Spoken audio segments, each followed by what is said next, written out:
As we mentioned earlier in the show, elections are in full swing at Humber College.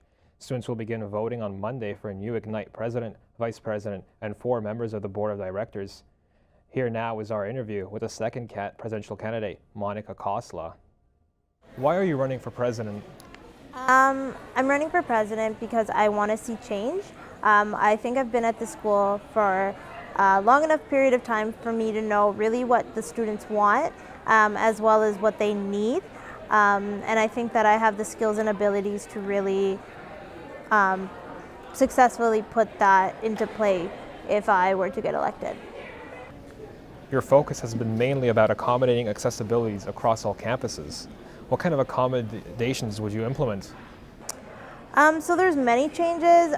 One of the things that I would like to see is the signage be put lower. Also, Braille for some of our signs, at least the main signs, because my whole platform is about not really just addressing physical disabilities, but also addressing those disabilities that you can't really see, but they're still there, so we should still address them. You also talked about promoting awareness around Ignite. Why do you find this important?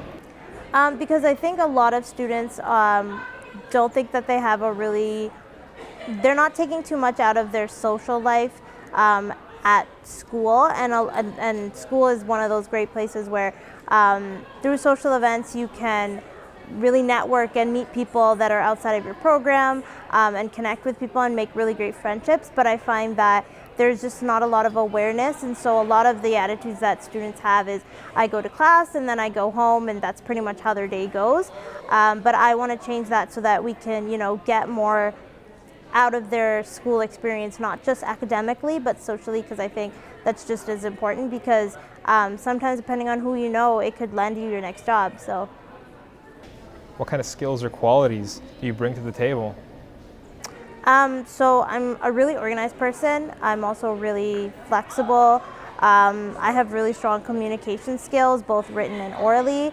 And I'm also someone who is very outgoing, and I'm a good listener. So if you obviously speak to me, then I will listen to you with full attention, and I will try my best to take that to the table and really help make a change in whatever you needed. And lastly, are there any other issues or concerns that you would like to handle if elected? So I think with my platform, I'm already going to be handling quite a bit.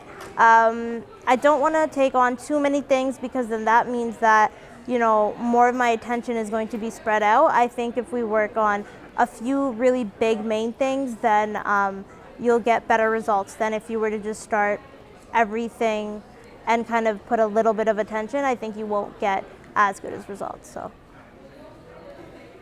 The Federal Minister of Science, Sport, and Persons with Disability, Christy Duncan, came to Humber North on International Women's Day. Humber News reporter Ryan Kaler covered the visit. International Women's Day kicked off at Humber College's North Campus in J233. Students from the School of Applied Technology had the opportunity to showcase their talents and innovations to the Honorable Christy Duncan, who is a Minister of Science, Minister of Sport and Persons with Disabilities, and a Member of Parliament for Etobicoke North. Computer engineering technology students enjoyed being able to showcase their work to another woman who has experience in the science industry. To see the minister here and knowing what she's minister of, it's amazing. And to get her feedback on it, she said our project's really good. It's a great idea. I found it a little inspirational, to be honest, And given the fact that we're girls, we're almost the only girls in our program, it was actually really nice to meet someone else.